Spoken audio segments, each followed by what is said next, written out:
Dans l'incubateur, une nouvelle impulsion.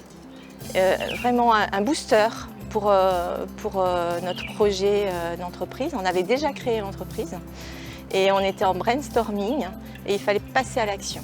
Et on voulait vraiment intégrer l'incubateur justement pour nous donner cette impulsion de il faut démarrer, il faut y aller. Voilà. Et c'est ce qu'on a trouvé. Les objectifs en intégrant l'incubateur, c'était d'avoir une nouvelle impulsion, d'avoir le regard extérieur d'experts en entreprise, en design marketing, en ressources humaines. Et c'était de structurer notre projet. Les choses qu'on a eues en plus dans l'incubateur, qu'on n'attendait pas, c'est le coaching personnalisé, qui tient à la personnalité du coach qu'on nous a attribué. On ne l'a pas choisi, on nous l'a attribué. Elle correspondait parfaitement à nos profils et au profil de l'entreprise.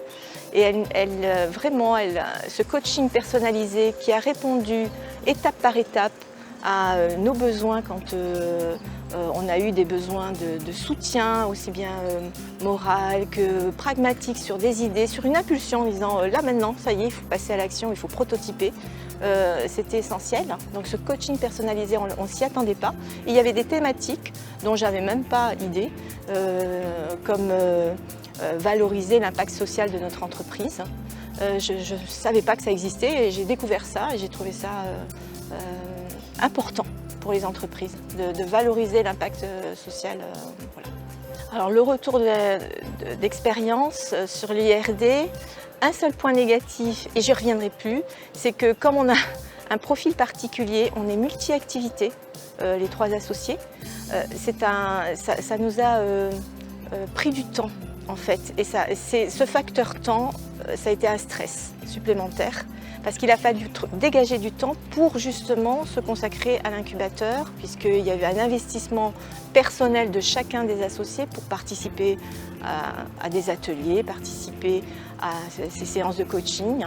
Mais c'était profitable. C'est juste que c'est un investissement personnel qu'on ne mesure pas au début de l'aventure.